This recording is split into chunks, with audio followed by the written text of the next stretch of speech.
Pero la versión original es subtitulada. Ya, pero no pasa nada. Sí, para mí sí me pasa. Es que, joder, te lías a leer y ves la película medio. Eso es verdad, eso tienes que tener costumbre. Claro. Estos tienen. Eso es para saber el idioma.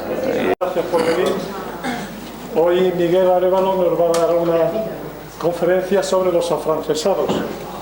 Es un tema muy interesante en el que tenemos que ir un poco contracorriente de las ideas preconcebidas que hemos tenido siempre, porque tradicionalmente la historia clásica ha presentado ese momento de la Guerra de la Independencia como una página heroica del pueblo español, y así fue. Sin embargo, los afrancesados los ponía como traidores, ¿no? Nada más lejos de la realidad, porque para ellos fue realmente un dilema muy duro, muy dramático, debatirse entre sus ideas progresistas y al mismo tiempo representadas por Francia, pero al mismo tiempo era el país invasor. De todos estos asuntos nos va a hablar Miguel Arévalo y va a plantear un interesante debate sobre el concepto de patriotismo, creo, ¿no?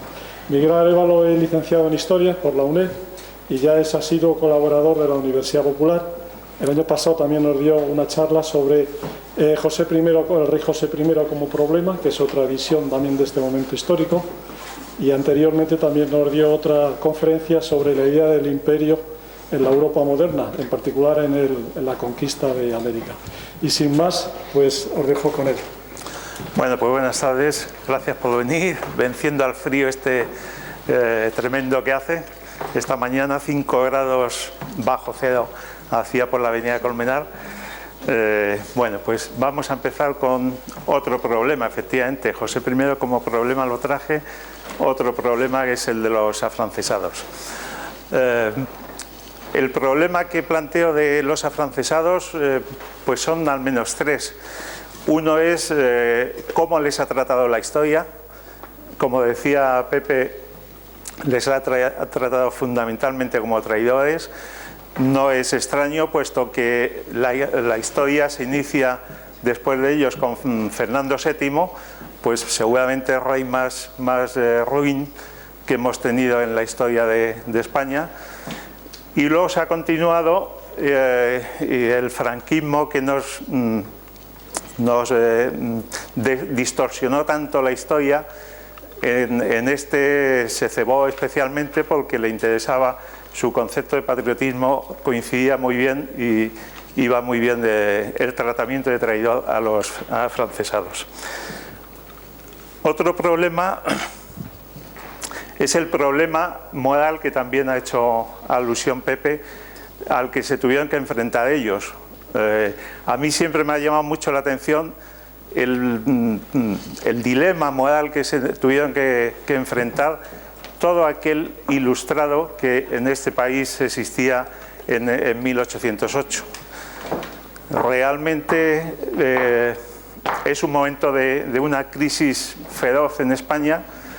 Los ejércitos napoleónicos la exacerban mucho más, y en ese momento se tienen que decidir por un bando o el otro, y realmente es una decisión que yo entiendo que le rompe un poco pues el alma. No sé si decir el alma es muy poético, pero lo debieron de pasar muy mal.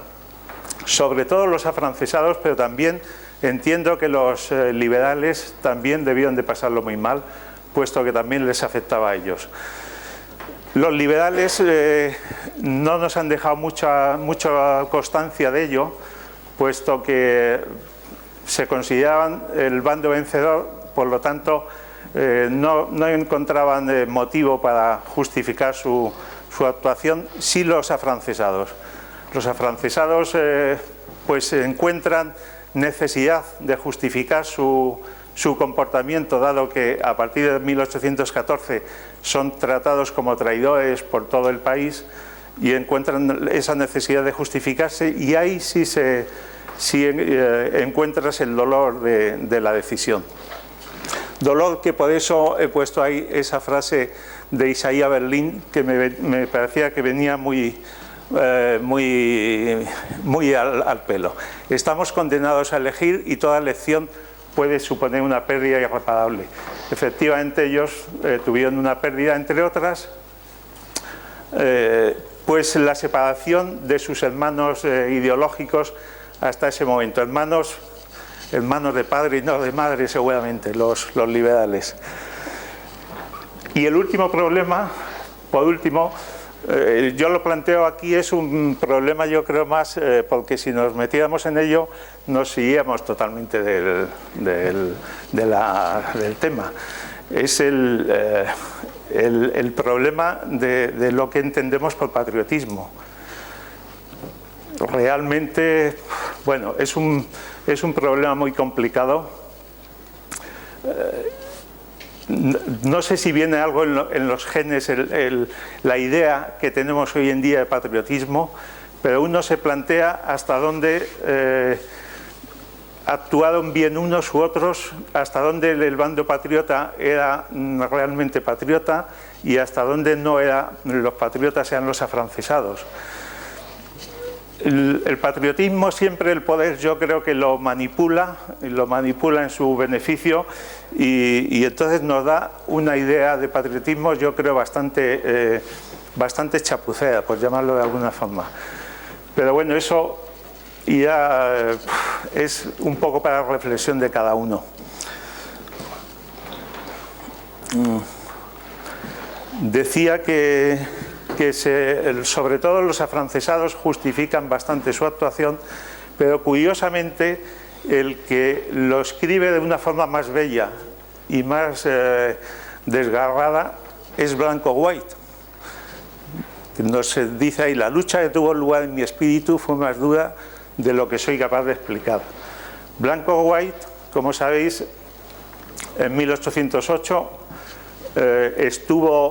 pertenecía a esa élite ilustrada que hasta ese momento habían caminado más o menos juntos, y en ese momento tuvo dudas entre el campo afrancesado o el campo que podríamos llamar patriota.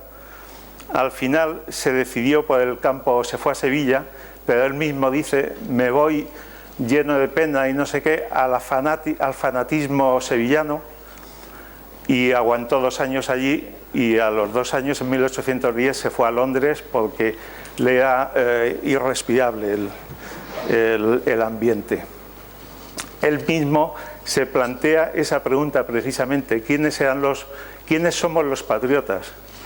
Y dice algo así, dice: soy yo que sigo a la masa contra mis convicciones y por no forzarles a tomar algo que estoy seguro que sería bueno para ellos.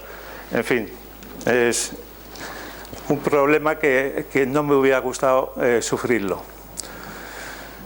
Bueno, vamos a empezar ya, vamos a entrar... bueno, perdón, quería hacer una alusión porque la hemos metido a la charla todavía aprovechando que es el bicentenario de la Carta Magna. Y bueno, el buen amigo Juan el otro día me recordaba que también hace el tricentenario del nacimiento de Rousseau, pues el gran pensador francés que va a tener gran influencia en aquellos cuerpos ideológicos que dieron lugar a todo esto, y desde luego en la formación de la sociedad en la que vivimos. Se ha pasado así un poco, pero bueno, quería hacer una simple alusión. Siguiendo entonces, ¿quién son los afrancesados? Los afrancesados se les empieza a llamar evidentemente de forma peyorativa, ya podéis imaginar, porque afrancesado no significa nada más que una influencia del país vecino, y también existe allí españolización, lógico, es decir, 2 grandes países con una gran historia, pero con idiomas distintos, costumbres y tradiciones distintas, que tienen casi 600 kilómetros de frontera. Lo lógico es que sufran una influencia, o se beneficien de una influencia común muy fuerte. Ha habido varios afrancesamientos y desde luego allí ha habido españolizaciones. No hay más que recordar que en el siglo XVI y principios del XVII el partido español era el partido de más influencia con diferencia de la corte francesa, Y bueno, que siempre ha sido el país donde más se ha conocido nuestros autores y nuestra literatura y nuestra poesía y tal. Afrancesamiento, pues nosotros hemos tenido varios afrancesamientos. Hay un afrancesamiento medieval. Sabemos que Alfonso VI casó a sus hijas con príncipes borgoñones, luego nos vino el Cister, se cambió incluso el rito litúrgico, y luego no digamos cuando vino Cluny y todo su arte el gótico. Es una influencia grande. Vinieron muchos artesanos del país vecino a trabajar aquí, y cuando uno ve la inmensidad y la maravilla de la Catedral de León, pues nadie se siente menos porque sea gótico francés. Entiendo. Hay otro afrancesamiento clarísimo en 1700, cuando viene el primer Borbón a España, Felipe V. Felipe V, que como sabemos, cuando viene a España es un chico joven de 17 años que no se le ha criado para reinar, porque no se pensaba que pudiera tener alguna opción de ello, ni siquiera en Francia y mucho menos en España. No llegó a gobernar, de hecho, a reinar ni su padre, o sea que... Y entonces, cuando viene él, Luis XIV, que entre una serie de años, entre 1702 y 1709 realmente es el auténtico rey de España, es un tema que a lo mejor algún día me gustaría hablar de ello. Está absolutamente documentado, no hay más que ir al Archivo Histórico Nacional para saber quién gobernaba en España en esos años. Y Felipe V se movía aquí con un gran ministro francés y la famosa princesa de los Ursinos, ¿no? Entonces, bueno, ahí hay un momento también. Y luego, por supuesto, a mediados de ese mismo siglo, que es el afrancesamiento que más directamente nos afecta, ¿no? El gran siglo francés es el siglo XVIII, es el siglo de los enciclopedistas, es el siglo de sus grandes pensadores, iniciado anteriormente por Descartes y tal, y lógicamente nos llega su influencia. Así que en España toda la Ilustración española está muy influida evidentemente por la Ilustración y por el conocimiento francés. Luego veremos también que por los ingleses y alemanes, pero evidentemente es evidente que lo francés tiene mucho que ver en todo ello. Hay dos tipos de afrancesamiento, evidentemente. Uno es como influencia cultural e ideológica, y el otro es el político y material, que es el que practican estos últimos, ¿no? Los afrancesados, es decir, es la colaboración.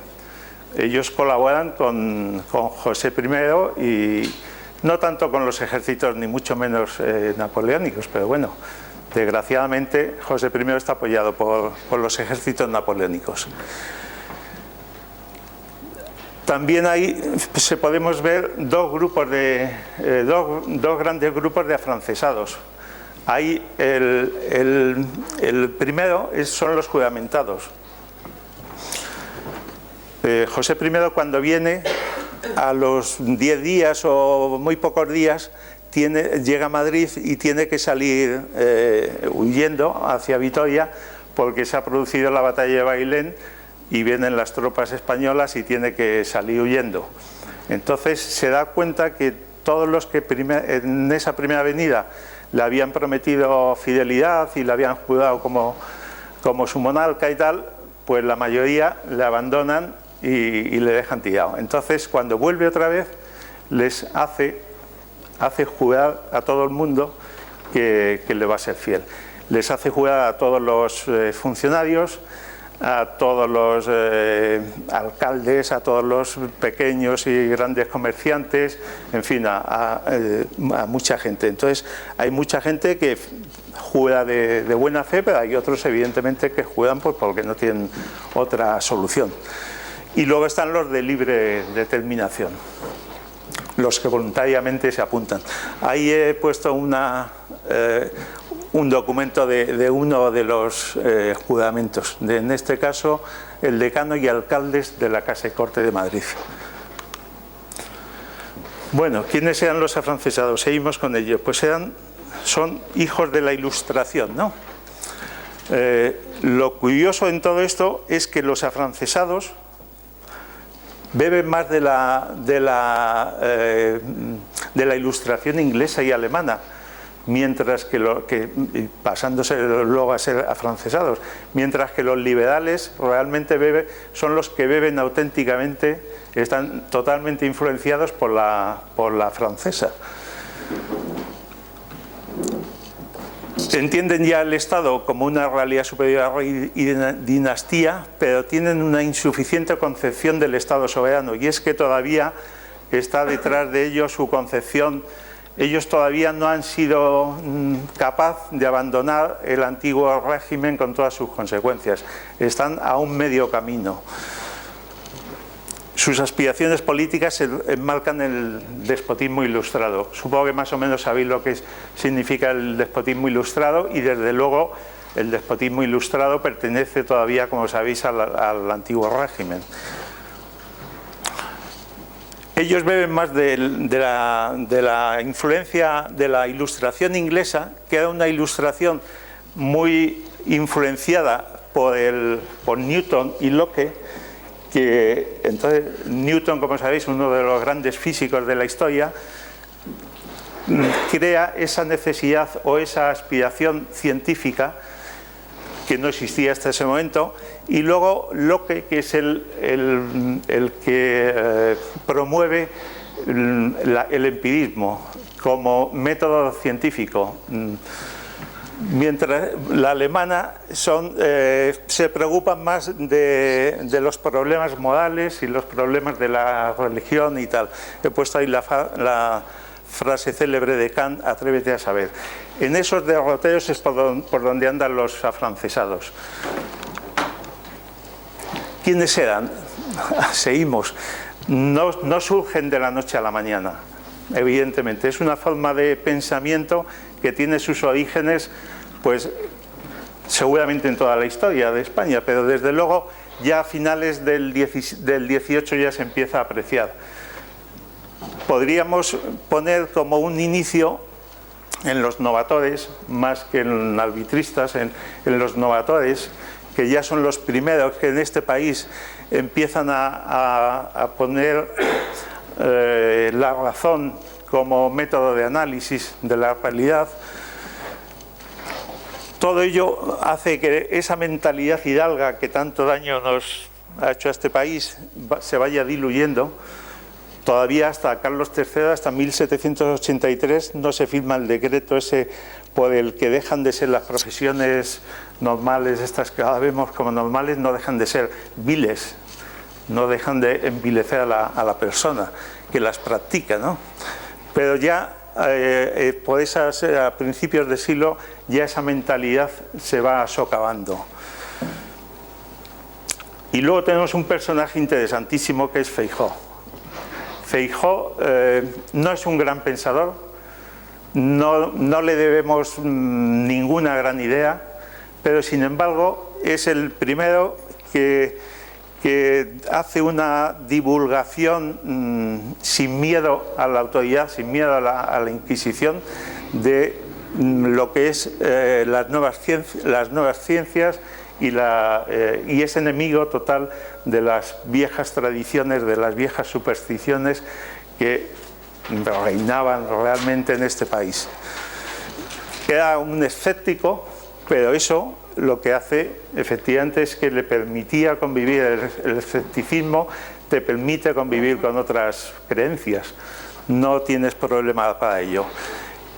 Era un ansioso del saber y militó, se ganó muchos problemas, pero él no cejó de luchar todo el tiempo toda su vida, por intentar desengañar al pueblo de tanta superstición y tanta creencia, pues no sé si decir estupidez. El afrancesado es el ilustrado de tiempo de Carlos III. ese movimiento o ese pensamiento ilustrado adquiere más vigor en tiempo de Carlos III, porque, como sabemos, el mismo Carlos III es un auténtico ilustrado, es el amante de las ciencias del progreso, en definitiva, que es lo que aporta la ilustración, va a aportar al pensamiento moderno, y sus ministros son gente ilustrada. Entonces, todos los ilustrados, ese movimiento que se va creando en tiempo de Carlos III, realmente son los que después van a ser, en 1808, son los ilustrados. Los afrancesados. Luego veremos que se estancan, y por eso de ahí viene la separación entre afrancesados y liberales, porque los afrancesados, los llamados afrancesados, se estancan ahí. Se estancan en 1789 exactamente. Cuando la Revolución Francesa, Floridablanca, que era un ilustrado, se asusta y pone un cordón sanitario e impiden que lleguen las ideas nuevas francesas, ¿no?, de la Revolución. No consigue, evidentemente, que lleguen del todo, pero sí que, sobre todo, cuando 2 años más tarde, cuando ejecuten a Luis XVI y María Antonieta, ahí sí que se terminan, digamos, de asustar, y entonces hay una serie de gente que se estanca, se asusta, no sabe a dónde ese progreso, esas nuevas formas de pensar, esas nuevas fes, a dónde les iba a llegar, y se asustan y se paralizan, digamos. Más que las medidas de Floridablanca, son ellos mismos los que se paralizan, mientras que los liberales siguen una evolución que les va a llevar a otros campos. Así, claro, ellos se mantienen el espíritu de la Ilustración cuando ya no es lo que triunfa en Europa, ¿no? Bueno, el ideario apoyan el Estatuto de Bayona. Como sabéis, el Estatuto, bueno, luego voy a hablar un poquillo de ello, así que lo dejo. Combinan el poder monárquico con las reformas sociales, lo que es un poco el despotismo ilustrado, ¿no? Ya están a favor de la extinción de los privilegios y jurisdicciones señoriales, es decir, en definitiva, del feudalismo. Están a favor de la supresión de la Inquisición, de la libertad de industria y comercio, que es lo que terminará trayendo el capitalismo y lo que defienden unos y otros, también los liberales, y favorecen a las sociedades de amigos del país, que son sociedades de dinamización de las ciencias y del saber en este país.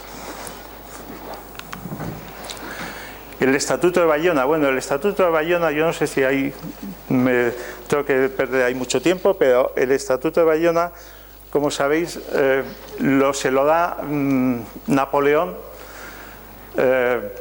Napoleón, evidentemente, se lo ha pedido a una serie de consejeros suyos y se lo convoca a una asamblea de notables españoles en Bayona, se lo da para que lo ojeen y hagan algún cambio o alguna aportación, si quieren, les permite hacer alguna pequeña aportación, y con eso pues se constituye en la Constitución, en Constitución para este país, bajo el reinado de José I. Hay mucha literatura sobre si es estatuto, si es carta otorgada, es Constitución, pero bueno, eso no nos afecta, no tiene más importancia. Mantiene la religión, la católica, y además dice no se permitirá ninguna otra. La corona es hereditaria con exclusión de las féminas, qué sé yo. Y la corte todavía es por estamentos. Lo que sí es que el estamento, el Estado Mayor, el del pueblo, lo hace muy superior a los otros. Es decir, los nobles son 25, el clero otro es 25 y el pueblo son 122. Da la igualdad de derechos para la metrópolis y las colonias, algo en lo que están también los liberales, pero que no sean incapaces luego de llevarlo a la práctica. Y luego la independencia judicial con un solo código civil, penal y mercantil. En la Hacienda defiende la única contribución. La única contribución era una aportación interesantísima y muy importante. Ya lo había intentado 50 años antes Fernando VI a través de su gran ministro, el Marqués de la Ensenada. Se hizo todos los trabajos preparativos tremendos y muy exhaustivos en todo el Reino de Castilla, es decir, prácticamente toda España menos Cataluña, que ya la tenía, para ello. Y al final las clases más fuertes, aristocráticas, los grandes, consiguieron echarlo para abajo y tuvo que dimitir y se perdió la única contribución. La única contribución no es más que otra, es más que un poco lo que hoy en día sería el IRPF, es decir, pagar cada uno según el poder adquisitivo que tenga. Entonces, como sabéis, los nobles no estaban exentos de casi todos los impuestos y casi todos eran indirectos, casi todos los impuestos eran indirectos. Lo único que nos ha quedado de ello es el trabajo del Marqués de la Ensenada, que tenemos, gracias a ello, tenemos una información fantástica de la España de mediados del 18. Suprimían las aduanas interiores, que todavía existían, y era un obstáculo tremendo para el comercio y la industria, evidentemente, porque había aduanas por todos los lados, por talgos y pasos por cualquier sitio, con lo cual era todo complicadísimo. Lo suprimían y dejaban evidentemente solo las fronterizas y las de los puertos de mar, y suprimían también todos los privilegios. Luego había una serie de disposiciones generales, una alianza entre España y Francia, cosa que no era nada extraño. Llevábamos todo el siglo XVIII, habíamos estado en la alianza, en los pactos de familia con Francia, y luego una serie de derechos individuales y colectivos de carácter liberal, que los iba metiendo por ahí, por medio, en lugar de meterlo en un artículo inicial primero, porque se querían diferenciar de la Constitución francesa para que no les achacaran pues eso, esa influencia, y entonces ellos los metieron por ahí, estaban metidos por ahí, pero ya prometía la libertad personal, la inviolabilidad del domicilio, los derechos del detenido y del preso, la supresión de la tortura, la libertad de imprenta y la igualdad de acceso para empleos públicos. Así que realmente hay que decir que era un avance tremendo para este país. ¿Qué pasa? En 1808 lo que pasa es que suceden las abdicaciones de Bayona, que, como sabéis, Napoleón consigue llevar hacia Bayona primero a Carlos IV y luego a Fernando VII, que lo que quieren es conseguir su permiso, su venia para gobernar en España, porque ya le consideran el amo casi del mundo. Y lo que hace es llevarlos allí y, bueno, presionarlos, y evidentemente primero a Carlos IV y después Fernando VII le ceden los derechos a Napoleón. Bien, para los afrancesados se ha firmado un cambio de dinastía. No era un desastre, tampoco se podía ver como un desastre tremendo. Pues en pocos siglos había habido varios cambios de dinastía, ¿no? Se habían cambiado en el siglo XVI los Trastamara españoles, habíamos pasado a los Austrias, en el siglo pasado de los Austrias habíamos pasado a los Borbones, por lo tanto pasar ahí a los Bonaparte no parece que fuera tampoco un gran drama en sí mismo, ¿eh? Que además no podían dejar de verlo como la parte positiva que tenía evidentemente ese cambio. ¿Por qué? Pues había distintas motivaciones. Las políticas, pervive la forma monárquica, ellos son evidentemente monárquicos y no tienen ningún problema porque la dinastía, y además hemos visto que ya empiezan a ver, el Estado empieza a no ser patrimonial, empiezan a no considerarlo como patrimonio de un rey o de una monarquía. Por lo tanto, si pervive la forma monárquica, no hay problema en ello. Oposición a la revolución, como hemos visto, ellos se oponen al desorden y la anarquía que para ellos había supuesto la Revolución Francesa. Napoleón había frenado eso y había mantenido los avances, con lo cual para ellos lo veían perfecto. Y además eso, prometían las reformas políticas y sociales. Luego había motivaciones históricas, la tradicional amistad con Francia y la lucha con los ingleses pues de siglos de España, porque España desde que tiene el imperio está en lucha con los ingleses, que nos están incordiando siempre y nos están intentando hacer daño en ello. Entonces lo mismo, lo encuentran favorable. Y había motivaciones nacionales, claro. En ese momento Napoleón es el amo del mundo, bueno, del mundo, de nuestro mundo. Evidentemente ni siquiera los prusianos, que eran el ejército modelo en esos tiempos y temible y tal, habían sido capaces de resistirle.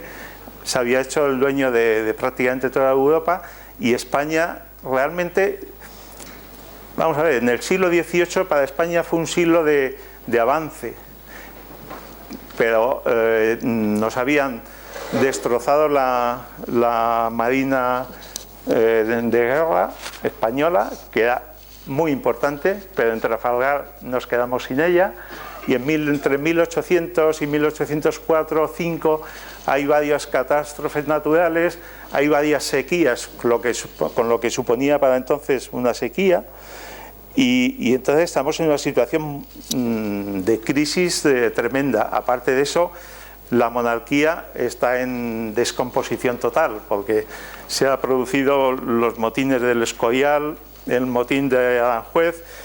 Carlos IV ha dedicado a su hijo, al día siguiente dice que de eso nada, que yo sigo siendo aquí el amo. Hay una descomposición total. El pensar que ellos pudieran resistir a los ejércitos que habían vencido en toda Europa parecía bastante quimera, y lo que pensaban es que no se les podía vencer y que además iban a destrozar el país. Lo primero resultó mal, en lo primero se equivocaron gracias a la intervención de Rusia, pero en lo segundo no se equivocaron, porque después de los 6 años el país quedó deshecho, eso sí. Bueno, traigo aquí una serie de personajes para ejemplarizarlos un poco, para que se vea también pues que no eran traidores desalmados y yo qué sé qué. Leandro Fernández de Moratín era un dramaturgo y poeta, el mejor autor de teatro del siglo XVIII español.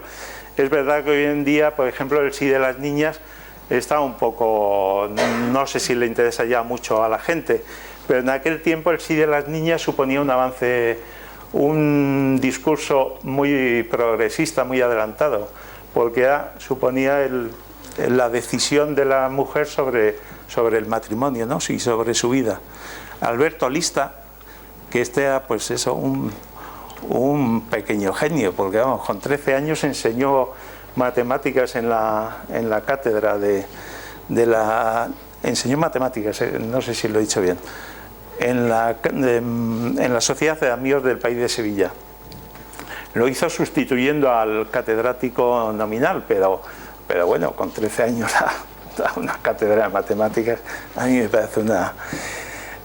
fue profesor de la primera generación romántica, que todos le consideraban su maestro y su predecesor, ¿no? Espronceda, Larra, Escosuda, en fin. Antonio Llorente es un hombre muy interesante por sus estudios de la Inquisición, que él formaba parte de la Inquisición, él estaba en la Inquisición, pero era absolutamente crítico con ella y con la Iglesia tal y como estaba constituida. Él promovía una Iglesia mucho más avanzada, mucho más individual, una visión pues mucho más actual, que diríamos hoy en día. Meléndez Valdés era un poeta, político y jurista, es el poeta más importante del XVIII español, y he puesto ahí lo de autor de una defensa de la lengua castellana, porque es en 1811. Bueno, pues por eso, que no estaban pensando en Francia, estaban pensando en su país. Javier de Burgos, que escribió poesía y teatro, pero sobre todo nos ha pasado por ser el autor de la actual división territorial de este país. Y Francisco Amorós, que es un personaje también muy interesante y que nos lo perdimos, claro. Fue el que en aquellos tiempos pensó ya en la conveniencia de meter la educación física en la educación secundaria. Y hizo una serie de manuales pero realmente, como tuvo que salir a Francia, tuvo que salir exiliado, pues se le considera el creador del método francés de educación física. Claro, el método francés, que es donde le admitieron. Aquí no lo perdimos. Bueno, meto ahí a Goya, porque Goya en estas cosas, en estos temas, siempre tiene que salir. Es imposible que no salga Goya. Es un modelo también de hombre moderno, ilustrado, avanzado, sufriendo las consecuencias de la situación de este país. Pues se le podría considerar afrancesado. En otros momentos colabora vive aquí con Fernando VII. Desde luego es un hombre muy avanzado, como sabemos a partir de él, desde luego la pintura está influenciada totalmente por sus formas, pero además es que en su obra se reflejan muchas cosas, ¿no? Ahí tenemos, esto es curioso, este cuadro que está en el Museo de Historia de Madrid, es una alegoría de la Villa de Madrid. Entonces, cuando viene José I, él, como más o menos afrancesado, más o menos interesado en las reformas y en el avance de este país, pues el Ayuntamiento de Madrid le encarga y él pinta ese cuadro, y ahí, en esa ódola, dibuja a José I.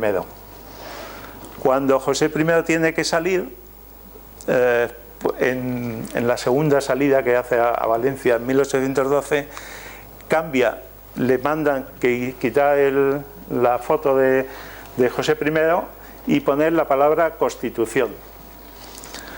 Llega después, vuelve otra vez José I y le mandan que vuelva a poner a José I, y vuelve a poner a José I. Cuando ya en el 14 se va definitivamente, le ordenan pintar a Fernando VII. Y el hombre, me imagino que haciendo de tripas corazón, pinta a Fernando VII. Pero un Fernando VII tan... No sé si decir tan feo, porque es que Fernando VII era muy feo, joder. Pero tan mal pintado, que en 1826 decide el ayuntamiento cambiarlo y le manda a otro pintor de segunda fila que haga un retrato más bonito de Fernando VII, más favorecedor. Y hasta que ya en 1873, me parece, ya deciden definitivamente suprimirlo, quitarnos ese tormento y poner las palabras 2 de mayo. Y digo, también podemos ver sus problemas con todo ello por esos 2 cuadros fantásticos que todos conocemos, ¿no? El 2 y el 3 de mayo. Los pinta en 1814 ya con Fernando VII aquí. Desde luego ahí refleja todo el heroísmo del pueblo español. La camisa blanca esa significa eso, el heroísmo, la limpieza del pueblo. ante unos franceses que no se ven muy bien ahí, pero les dibuja, les pinta de espaldas para que no se vea su cara, como un órgano mandado, que les mandan fusilar y fusilan. Ahí, en este otro, en el 2, si os fijáis, yo creo que lo debió hacer aposta, bastante aposta, el no poner tropas francesas, sino que curiosamente pone a los mamelucos, ¿no? Y realmente son dos cuadros que ya anuncian tienen un espíritu romántico total, llenos de fuerza, llenos de vigor, pero si os dais cuenta, la lucha es feroz por parte de unos y por parte de otros, es decir, no, tampoco, así como aquí abajo sí pone a un pueblo heroico de alguna forma, ahí no es tan heroico, ahí está luchando, bueno, sí se puede considerar heroico, ¿no? Pero está luchando con la misma fiereza, está matando a ese mameluco con auténtica crueldad, vamos. Bueno, lo que nos deja ahí Goya, cada uno puede interpretar, lo que sí está claro es que su mente estaba en ebullición. Bueno, vamos a hablar entonces ahora un poco de los que tenían enfrente, por un lado los liberales y por el otro los absolutistas, que eran los que formaban juntos el bando patriota. Los liberales, hay un terreno común entre afrancesados y liberales, porque ya hemos visto que hasta la Revolución Francesa son prácticamente es el mismo caldo, son los mismos. Es curioso que después yo realmente me identificaría con los liberales, evidentemente, hoy en día, pero es verdad que el pragmatismo de los afrancesados, pragmatismo muchas veces parece que lo vemos con un cierto desprecio, pero cuando estamos hablando de la vida de todo un país, pues el pragmatismo de los afrancesados se confrontaba con el idealismo un poco ingenuo de los liberales de Cádiz, porque yo a los liberales lo que les achaco es una gran ingenuidad, desde luego. Los liberales tomaron la guerra como un proceso revolucionario. Esto recuerda un poco el tema de los anarquistas en la Guerra Civil Española. Ellos lo que pretendían era que durante la guerra para echar a los franceses, aprovecharla para producir una revolución en España. Una revolución que hiciera cambiar las formas de vida en España y todo el sistema español. Lo que pasa es que, claro, se apoyaban en los ideológicamente enemigos feroces de ello, se apoyaban en un ejército que era absolutista total, se apoyaban en una iglesia que era absolutista total. Entonces el pensar que podían hacerlo a mí es lo que me llena de estupor y por eso yo creo que es un idealismo ingenuo. Ya digo, idealismo también suena muy bonito al lado de lo mal que suena pragmatismo, pero estamos hablando del futuro de un país. He puesto, por cierto, ahí sobre el fondo del personaje de Fígaro, de las bodas de Fígaro, porque representa un poco su espíritu, ¿no? Fígaro fue en su obra, en las bodas, se opone la inteligencia y el valor individual de uno a los valores tradicionales de la casta, del nacimiento y todo eso. Los liberales viven el romanticismo. Realmente los liberales, el movimiento liberal está unido muy al romanticismo, ¿no?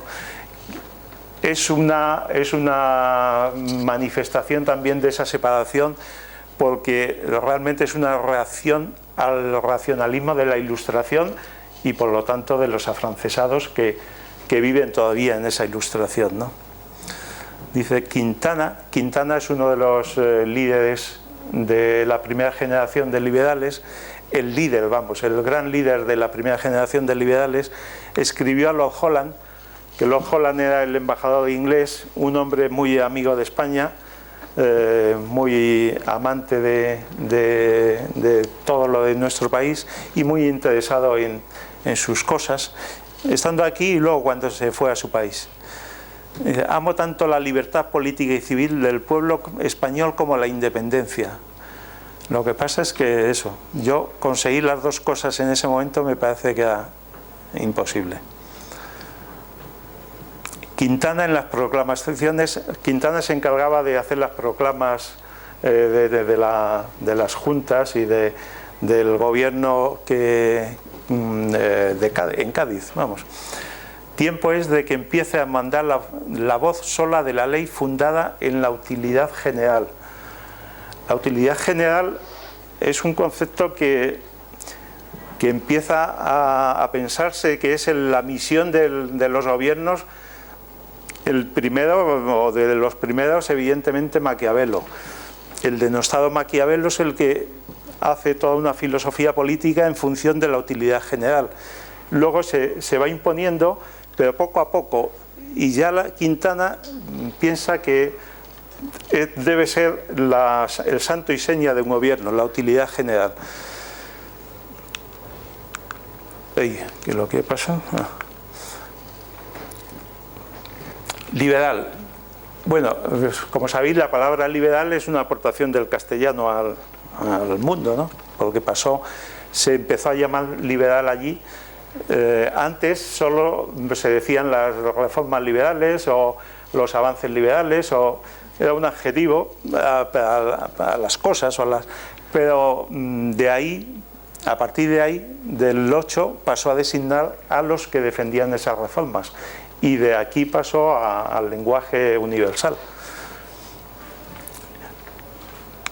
Y es muy curioso que el entusiasmo por el fernandismo y el mito del deseado se debía fundamentalmente, tendría que poner ahí, a la propaganda liberal. Los liberales son muy conscientes de la importancia, casi por primera vez, de la opinión pública. Y se dedican a intentar educar a esa opinión pública. Como sabéis, en Cádiz, en esos momentos, en el 1810, 12 y tal, llega a haber hasta 70 y tantos periódicos. No todos liberales, otros eran absolutistas. Pero entonces ellos, para enfervorizar al pueblo, son los que más crearon o más ensalzaron el mito ese del deseado. O sea, nos pusieron a Fernando VII como hay definiciones de él, de liberales, pues diciendo que era un chaval muy majo, muy inocente, muy ingenuo, con ganas de aprender y con ganas de ser un buen monarca. Ya sabemos lo que esa exaltación fernandina imposibilitaba un régimen constitucional, ya que reducía considerablemente sus facultades regias, a lo que desde luego Fernando VII no estuvo dispuesto nunca. Alcalá Galiano, otro de los grandes liberales, hablaba de la vocación europea del liberalismo español, de su participación en un movimiento mucho más amplio, occidental. Yo ya digo que yo me identificaría realmente con los liberales. La pena es que lo hicieron francamente mal y seguramente no en el momento. Quintana escribió, dice: he seguido en esta época cruel al partido más decoroso y honesto, aunque no fue el más útil ni el más seguro.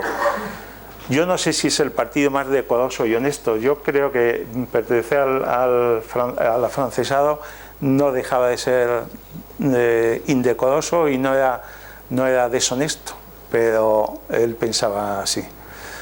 Pero sí es consciente de que han sido las causas de su ruina, ¿no? La gran obra de los liberales, como sabéis, es sin duda ninguna la Constitución de Cádiz. La Constitución de Cádiz, su importancia es tremenda, porque influyó en casi todo, en muchos países. Incluso se promulgó tal cual en varios países, y en otros la hicieron totalmente a calco de ella, o influenciadas por ella. Lo que pasa es que en casi ningún sitio, y desde luego, como sabemos, en España pues tuvo muy poca influencia legal porque se aplicó muy poquito. La modernidad del proyecto liberal es evidente. España era el tercer país en darse un régimen constitucional. Lo primero, como sabemos, son los americanos, Estados Unidos, y después los franceses. Y después, más chulos que nadie, nosotros, los terceros. Pero fue muy poquito tiempo. Y aquí están los auténticos enemigos, ¿no? ¿Quiénes sean los absolutistas? Yo aquí los he mezclado un poco a todos. Dentro de los absolutistas habría que identificar un poco a los realistas y a los tradicionalistas, que eran todavía más absolutistas, más extremos, más radicales que los realistas, pero al final, pues como nos pasa ahora mismo, yo creo, consiguieron mantener una línea, ¿no? Sobre todo en un cierto momento, a partir de un cierto momento, porque la verdad es que al principio no consiguieron evitar que se promulgase la Constitución de Cádiz, que era su gran enemiga, desde luego. Lo que pasa es que hay, pues al contrario de lo que acabo de decir, se podría decir, los liberales estaban mucho mejor organizados y por eso consiguieron aprobar la Constitución, mientras que estos, bueno, pues estaban un poco cada uno a su aire y además estaban evidentemente menos preparados, tenían menos grandes figuras. Pero hay una cosa que tampoco sus orígenes ideológicos se encuentran en España. Nuestro gran Menéndez Pelayo, fantástico en muchas cosas, sobre todo en su fantástica erudición, vamos, brillantísima, y en su crítica literaria, que seguramente no ha habido ninguno que le supere, pero sin embargo cuando hablaba de temas históricos o temas filosóficos era espantoso, era horrible. Y él fue el que nos ha metido la idea de que lo afrancesado, y los liberales y los afrancesados eran más o menos el mismo caldo, y un caldo extranjero, y lo absolutista era un caldo español. Y no es verdad. También los orígenes ideológicos de los absolutistas también están incluso en Francia, sobre todo. En toda Europa, al socalle de la Ilustración, se va creando también un movimiento en contra de ello. Y los más importantes autores son franceses, reaccionarios. Los argumentos, pues ya sabemos, son no son racionales, ¿no? Usan mitos que apelan a las pasiones, se apoyan mucho en las clases privilegiadas que ven peligrar sus privilegios. Y el mito principal se refiere a una conspiración universal de las fuerzas del mal, el mal contra el bien. Ellos siempre intentan simplificar las cosas, ¿no? La conspiración de jansenistas, filósofos y masones. Supongo que eso os sonará muchísimo, ¿no? Exacto. Pues por ahí van las cosas, ¿no? Si quitas esos tres un poquillo, pero fíjate, los masones hasta coinciden. Los grandes pecados del mal. La tolerancia religiosa les parecía, estaba entre sus grandes pecados. La tolerancia en la religiosa, la libertad intelectual, es decir, la libertad de pensar. Como sabemos, el libro siempre ha sido su gran objeto diabólico. El ser materialistas, no reconocer la inmortalidad del alma, según ellos nos igualaba a las bestias, y que atacan a la Iglesia y a la monarquía. Lo que consiguen y lo que hacen con apoyo de la Iglesia y desde luego de la alta aristocracia es conseguir que se transforme, que no sea la lucha por un cambio de sociedad, sino que sea una lucha que atacan a la Iglesia y a la monarquía, cuando sabemos que tanto el Estatuto de Bayona como la Constitución de Cádiz decían que la única iglesia, la única religión sería la católica. La Constitución de Cádiz incluso se atreve a decir permanente, o sea, para siempre. Sin embargo, ellos siguen con que es un ataque a la Iglesia y a la monarquía. Ambas constituciones son también monárquicas, aceptan y hablan de la forma monárquica, pero este es uno de nuestros grandes pensadores de la época, es el filósofo rancio. No le llamo yo, se llamaba así, obras del él era el padre Alvarado, pero se le conoce y se le conocía ya entonces como el filósofo rancio. La verdad es que sus ideas eran absolutamente rancias, o sea que estaba muy bien. Los absolutistas, seguimos con ello, los más importantes son estos: Nunet y Bergier, franceses, y Balsecchi y Mozzi, pero incluso por encima de ellos está el Berruel, tal vez el más leído entonces, o sea que llegó un poco más tarde, pero seguramente es el que más se leyó en España, el de más influencia, y es el que sobre todo, debido también a lo que se le leyó, añadió ese tono emocional, es decir, le añadió pasión a esos ataques y es decir, le añadió odio a todo eso, a los mitos, las conjuras y las conspiraciones, ¿no? Todo esto, claro, estas conjuras, o sea, estas filosofías, estas obras de esta gente, inicialmente incluso se despreciaban. Las gentes ilustradas tendían a despreciarlo porque realmente literariamente son despreciables totalmente, y defendían un mundo ya totalmente tan caduco que tendían a quitarle importancia, ¿no? Pero sin embargo, pues nos influye, como vencieron en el 14, pues son las ideas que nos metió Fernando VII y todavía sufrimos mucho de sus ideas, de esas ideas. Este es el otro gran pensador, sí, bueno, pensador no, escritor, porque pensador esta gente, el padre Lorenzo El Basi Panduro, que estaba en el Vaticano, era jesuita, muy erudito, porque efectivamente son gente que ha estudiado muchísimo, pero bueno, hace una incitación incluso a la violencia para exterminar las sectas filosóficas. O sea que ellos, como siempre, es un método muy sencillo, ¿no? Los serviles usaban un silogismo claro y sencillo. La guerra es contra los franceses. Los liberales sostienen ideas francesas. Conclusión: hay que repudiar y combatir el liberalismo. Hay que decir que el liberalismo se apoya en el absolutismo para combatir a los ejércitos napoleónicos. Y en un primer momento tienen un casamiento ahí de conveniencia extraño, pero que convive.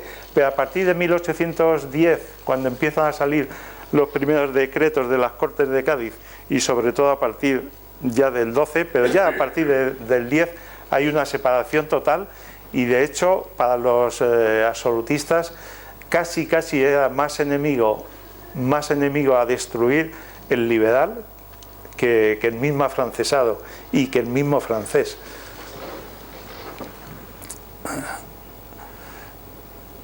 Bueno, esas ideas son las que atrasan la evolución de España y siembran el odio, sobre todo, que aún resuena en nuestro país, ¿no?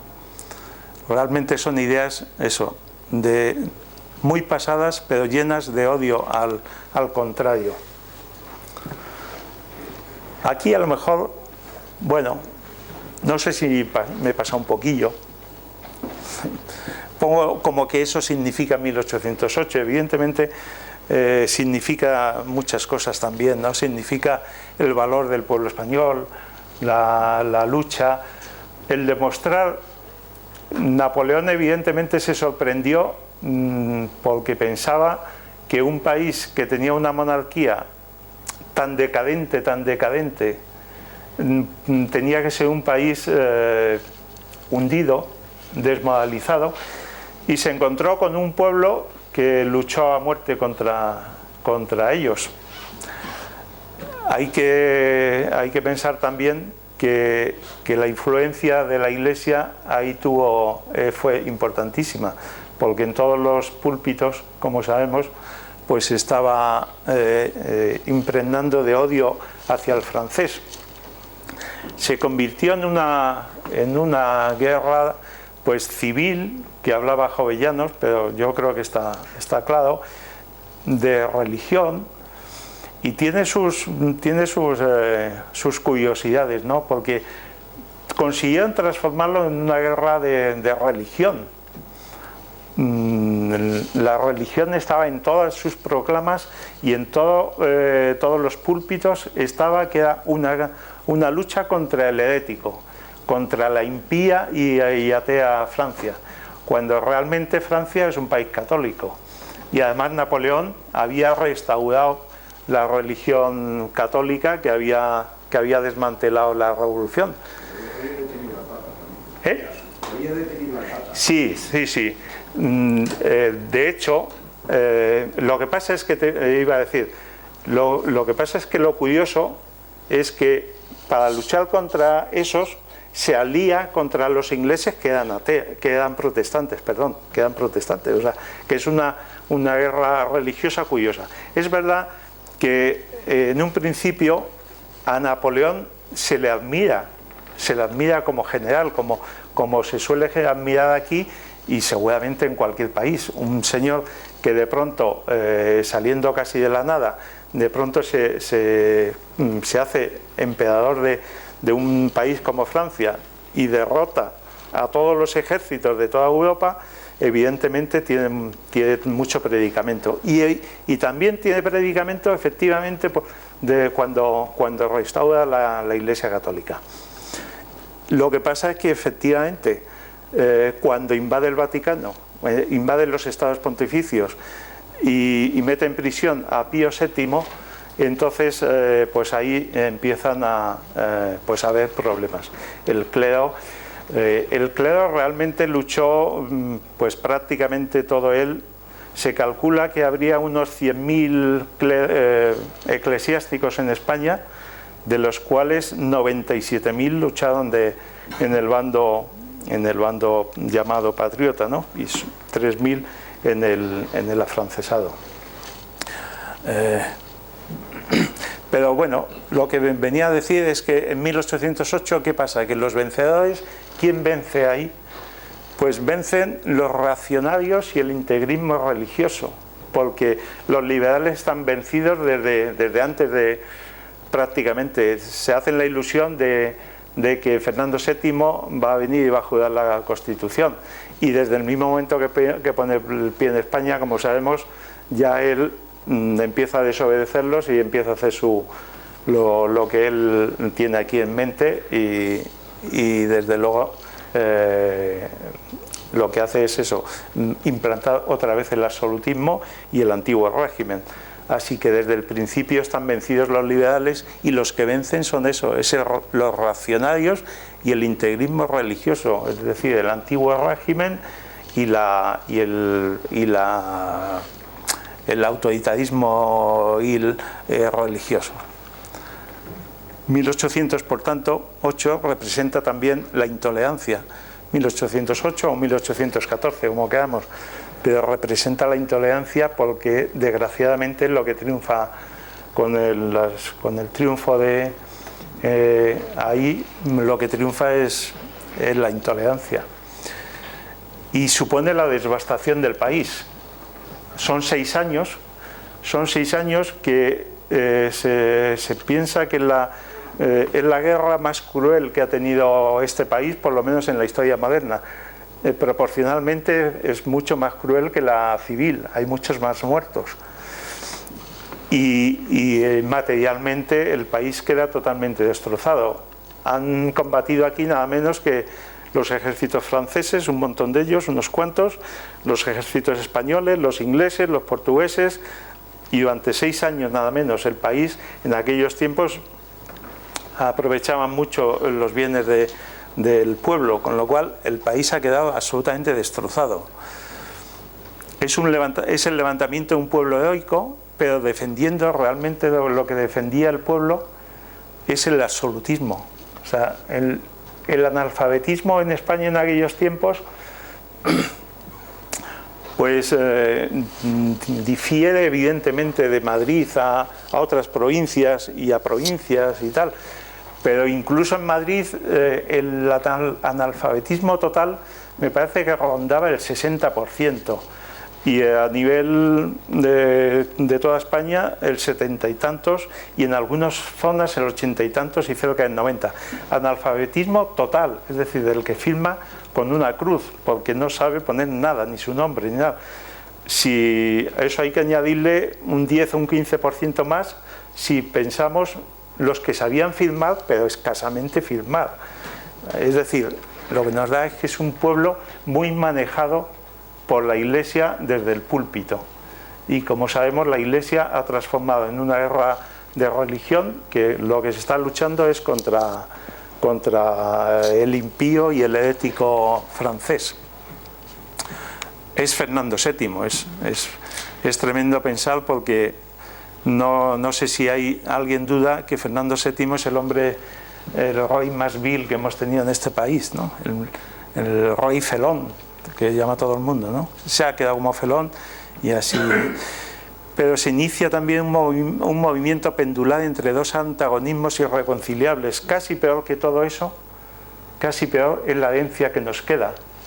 Bueno, es la actividad de Fernando VII, claro. El tema es que quedan eliminados los afrancesados y quedan...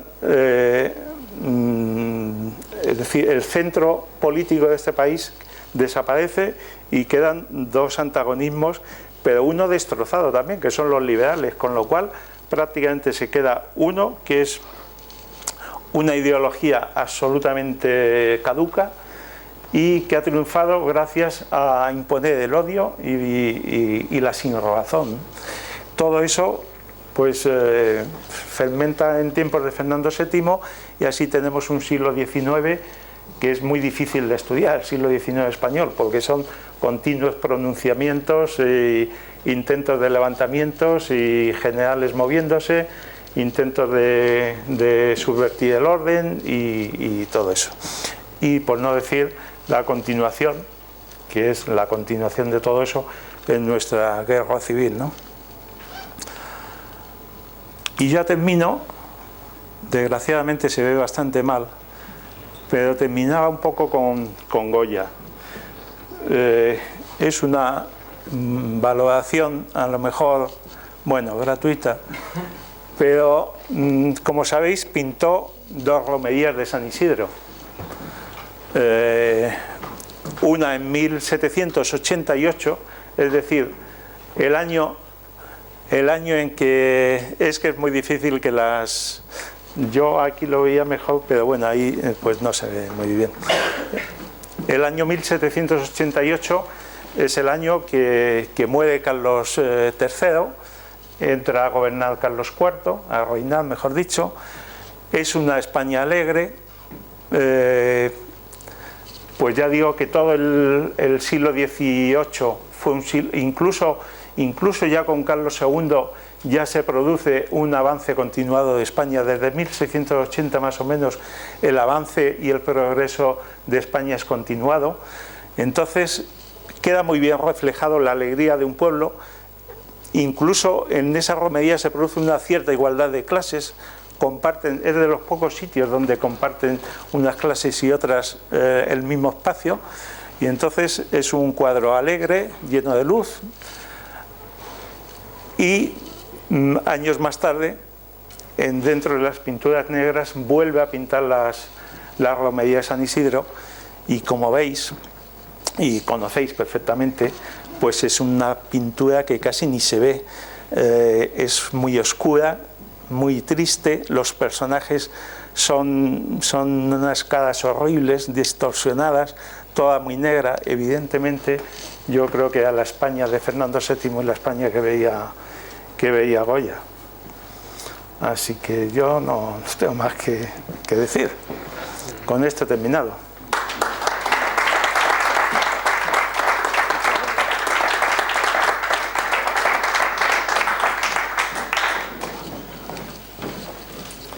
Una pregunta. Sí, Una de las figuras para mí más trágicas es la de Gaspar Melchor de Jovellanos. Perdón, pero es que si no me tengo que marchar y tengo que darle esto y darle las gracias por transmitir su sapiencia y, Muchas gracias. y gracias por todo, Miguel. Muchas gracias, Mario.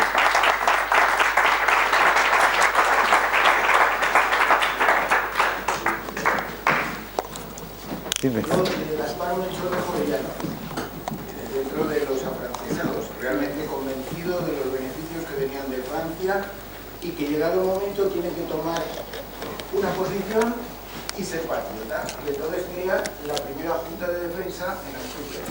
Yo creo que es una de las situaciones, cuando luego todo su problema personal, cómo termina, ¿no? Yo creo que es una de las figuras claves de esta época, digo, más trágicas y más importantes. Simplemente era eso. Ahí he notado mucho. La falta de jovellanos. Pues puedes tener razón perfectamente, porque efectivamente es una figura. Lo que pasa es que es una figura así que navega ahí entre dos aguas y no termina de ser nada. Efectivamente él estaba mucho más de acuerdo, su ideología casaba muchísimo más con los afrancesados, como tú has dicho. Él era realmente un afrancesado. De hecho, las cortes que propone todavía son también por estamentos y todas esas cosas. Pero, sin embargo, bien, pues eso, él se siente impelido a colaborar con los liberales, y de hecho, además es el que, gracias a él, pues tienen los liberales la prominencia que tienen en Cádiz y en las primeras juntas, gracias a su influencia. Eso es verdad. Bueno, se le podía haber metido perfectamente, efectivamente. Yo quería preguntar... Espérate, perdona. Aquí, en lo que has expuesto, bueno, y en el análisis de esta situación, realmente la influencia nefasta que ha tenido en los 200 años posteriores de nuestra historia hasta la actualidad, ¿no? Ha sido importantísimo, ¿no? Pero lo curioso es que, o sea, ganan la guerra a Napoleón con la ayuda de los ingleses. Yo creo que sin la ayuda de los ingleses no habría nada que hacer, ¿no? Sí. Porque son contradicciones de la historia, ¿no? Sí, sí. Es muy curioso. Absolutamente contradictorio, porque ya he dicho antes que lo transforman en una guerra religiosa y se alían a un país protestante. Y se alían a un país que secularmente era nuestro gran enemigo, y seguía siéndolo en el fondo. Y además los ingleses nos ayudan, consiguen la ayuda de los ingleses, pero los ingleses realmente se le ve en la actitud de Wellington durante todos esos años. En lo que está interesado de verdad es que la guerra se prolongue. Él no tiene interés en que se acabe enseguida, porque lo que tiene es interés en mantener aquí a una serie de ejércitos franceses que no estén en Europa. Entonces, y desbastan también, ellos desbastan y van a su propio interés, a su único interés. También, además, bueno, también luego con la ayuda de Fernando VII se llevaron muchos, un gran botín. Con el no sé cómo, el felón, digamos, de Fernando VII. Como sabéis, las tropas francesas, cuando se van ya de salida, se llevan un gran botín de España, un buen botín, digamos, y entonces cuando llega la batalla de Vitoria, normalmente casi todo ese botín lo pierden, pero lo cogen los ingleses y se lo llevan a Londres. Y está todo en Londres, lo mejor de todas las obras que se habían llevado.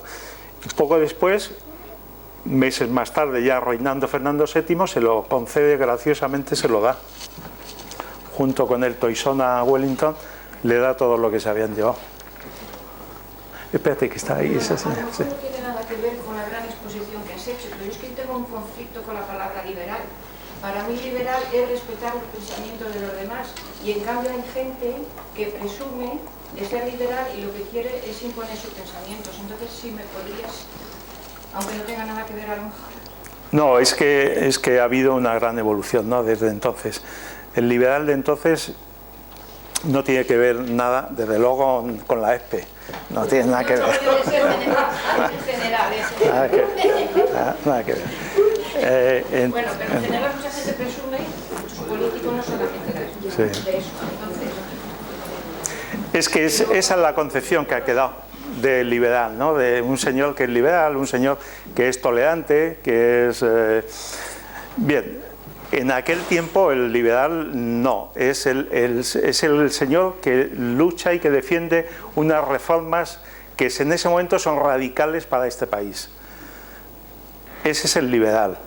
Luego ha ido teniendo una evolución distinta y como sabemos además en Estados Unidos la palabra se ha exportado a todo el mundo, pero en Estados Unidos el liberal es también muy distinto a lo que aquí entendemos por un señor liberal y todas esas cosas.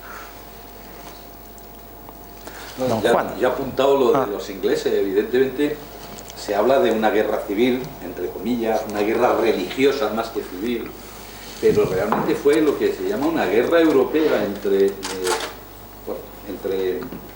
Inglaterra por una parte, que luego fue añadido, y Napoleón por otra, que Napoleón fue aliado de Carlos IV, Trafalgar está el ejemplo, y fue una guerra europea pero en suelo español. El Wellington fue uno de los grandes militares del siglo de Inglaterra, que además luego cuando volvió a Inglaterra fue el jefe del partido gobernante del absolutismo este que hace escrito, de esa manera tan brutal de actuación.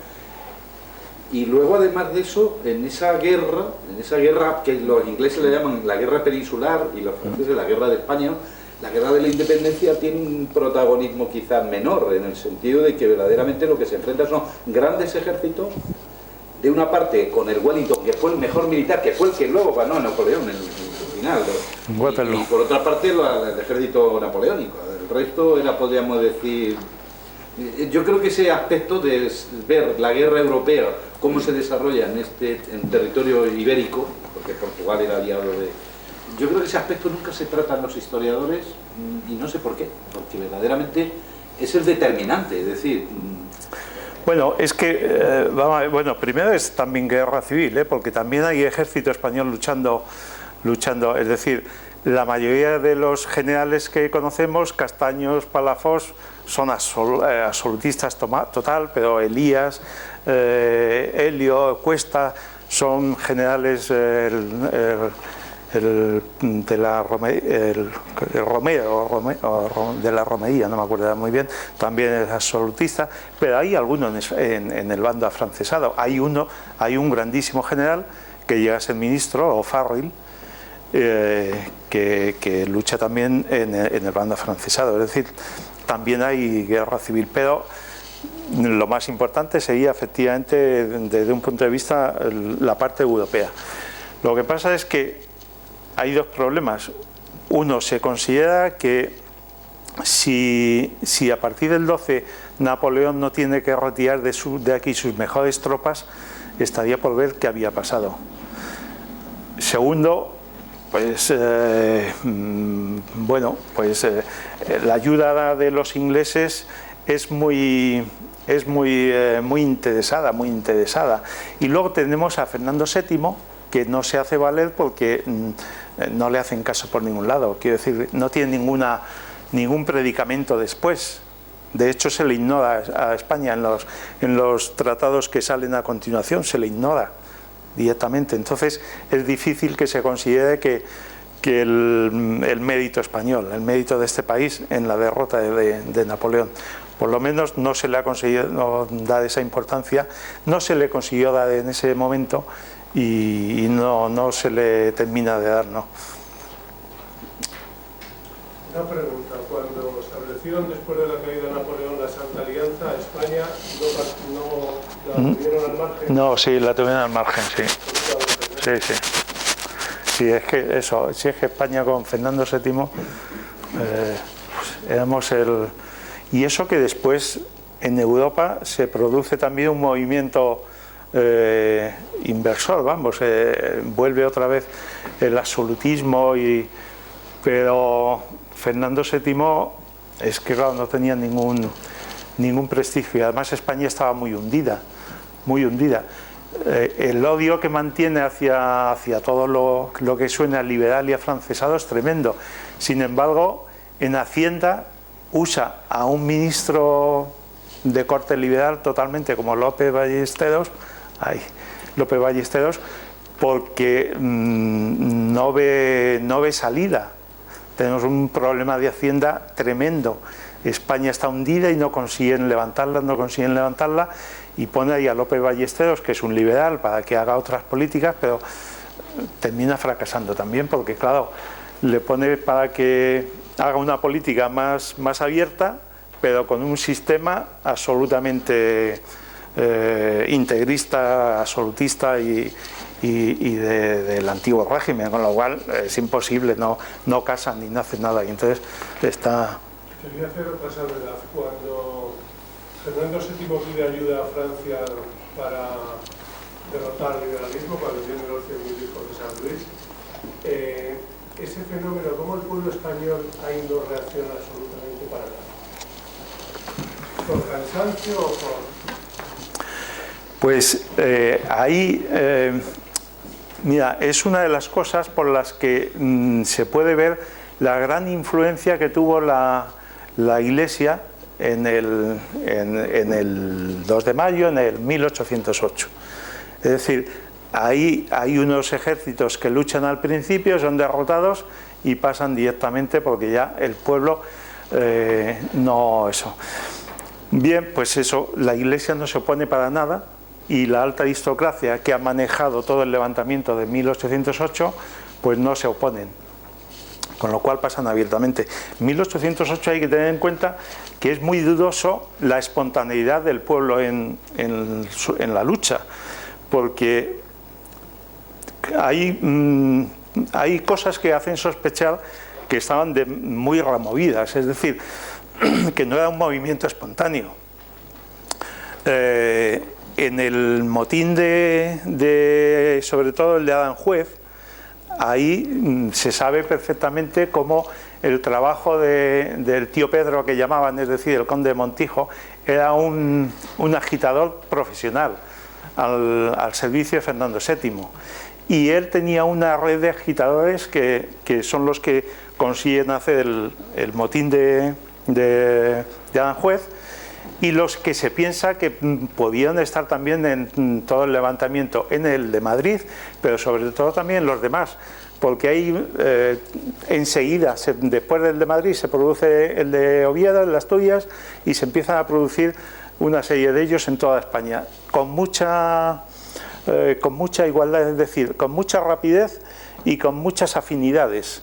Y las proclamas se parecen muchas, casi todas. Hay alguna un poco más distinta, por ejemplo la de Móstoles, pero casi todas son muy por el estilo. Entonces, está el pueblo ahí muy ignorante, está muy agitado por las clases privilegiadas y por la Iglesia. Y en 1823 no solamente no están agitadas, sino todo lo contrario.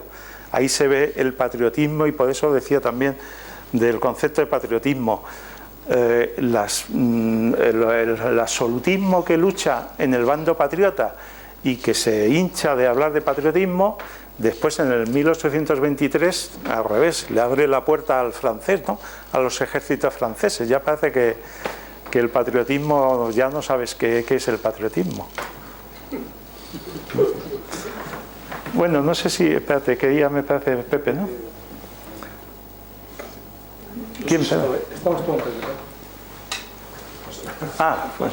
Pues bueno, desde luego, como oyente de esta ponencia tan fantástica, de luego, si sirviera para los organizadores de la universidad animar al ponente a que hiciera una incursión profunda en todo el siglo XIX, ese siglo tan difícil de entender, tan mal estudiado, tan mal explicado en nuestros colegios y en nuestras escuelas, y tan complejo, ¿no? Pero porque lo domino muy bien y creo que nos sería de guía fantástico a lo largo de este siglo tan complejo, ¿no? Donde van apareciendo nuevos sismos, ¿no? Ahí parecía que nos enfrentábamos entre el atractivo de un país más avanzado, más racionalista, más culto, incluso que donde los arquitectos se enamoran de la arquitectura francesa, los Ventura, Rodríguez, los Villanueva, los Hermosilla, etc., que eso ejercía un gran poder frente a ese espíritu rancio, casposo, castizo de los españoles tradicionalistas, pero y lo ha explicado muy bien, pero yo lo que quería es ver un poco la traza de esos afrancesados que inicialmente calculo que tenían un pozo también y un deseo de republicanismo, entiendo yo, y cómo eso reaparece o no en ese otro conjunto de ismos o de grupos políticos ya en la época más isabelina, cuando aparecen esos partidos difíciles de comprender, de los moderados, los liberales de Espartero, los demócratas de Serrano, los progresistas de Castellar y Prim. ¿Cómo se sigue esa traza a lo largo de esos años, casi siempre mandatados por generales y espadones, y cómo ellos se van ideológicamente ubicando en esos partidos más de la época isabelina? Sí, pues se me ha ido algo que te quería comentar de eso, sobre lo que has dicho, pero... Sí, pero sin la pista de los afrancesados. Sí, la pista de los afrancesados se sigue en ellos muy bien. Vamos a ver, lo que pasa es que hablar luego de la evolución de los partidos en el 19 habría que eso, acotar. Pero vamos a ver, los liberales van sufriendo también una evolución ellos mismos, es decir, los liberales atacan, son enemigos, no se niegan a negociar con los afrancesados siempre, desgraciadamente, y lo digo porque los afrancesados intentan varias veces la negociación para intentar llegar a un acuerdo. Pero las leyes, incluso en 1820, les permiten volver a los afrancesados, pero les prohíben tantas cosas que realmente el afrancesado se siente más a gusto en Francia, ¿no? Entonces, hay un liberal que es del 1812, los liberales del 1812, surge otra generación de liberales en 1820 con el famoso trienio, y ya son otros. Entonces, son liberales que incluso dentro de ellos hay unos más exaltados y otros más moderados. Los liberales de 1812 se terminarán uniendo a los afrancesados y formarán el partido moderado del liberalismo del siglo XIX. Y los liberales del 1820, sobre todo el ala más radical, el de Evaristo San Miguel y tal, esos formarán el Partido Progresista. Y bueno, y eso, luego habría que seguir por ahí porque es una evolución continua, pero bueno, sin perder el ese del... Sí, pero es eso, pero el hilazón con los afrancesados está ahí. Es decir, los liberales del 1812 ya mucho más mayores, se han hecho más conservadores, se terminan uniendo a los afrancesados y formando el Partido Liberal Conservador. Y los del 1820, y sobre todo los más radicales, como sabemos, en el trienio hay un cambio de gobierno en el 1822, que entran a formar parte del gobierno, a tomar el gobierno el liberalismo más radical. Y esos son los que formarán después el Partido Progresista, es decir, el ala izquierda del siglo XIX. Pues la venia. Me interesa mucho esa visión que dado hace poco sobre el pueblo que es agitado por las clases privilegiadas y por la Iglesia para que se rebele contra el ejército de Napoleón. Me interesa ver un contraste, que en este tema, claro, hay muchas visiones todavía. Arturo Pérez Reverte, en lo que se llama su libro El día de la ira, o Un día de ira, pues habla de que, por ejemplo, el estamento militar estaba totalmente entregado al ejército invasor. Es más, tenían órdenes todos de no hacer ningún acto de insubordinación, que en teoría David Daoí, sobre todo me parece, y Velarde, pues fueron unos exaltados que les fastidiaron un poco el esquema que tenían de no crear ningún problema. Y seguramente, eso estoy seguro, el alto clero tampoco hizo ninguna manifestación, por lo menos oficial, en contra de la invasión. Es verdad que hubo por ahí algún cura del pueblo llano que sí que agitó a la gente, ¿no?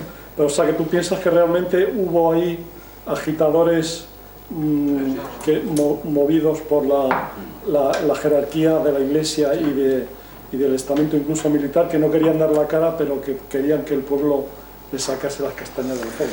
Sí, sí. Antes de que en la línea esta, y eso también te lo vuelvo y cuando la Constitución de 1800, los constitucionalistas salen de Cádiz, van a Sevilla, con todo el material que llevaban de libros, de biblioteca, etcétera, etcétera, son asaltados por el pueblo de Sevilla, les queman los libros y prácticamente tienen que salir huyendo. Los mismos liberales, los que habían hecho la Constitución. Y entonces ahí se habla y se estudia de que quien realmente atizaba era la Iglesia. Sí, y es verdad. Bueno, es el fanatismo que decía Blanco Guay, el fanatismo sevillano.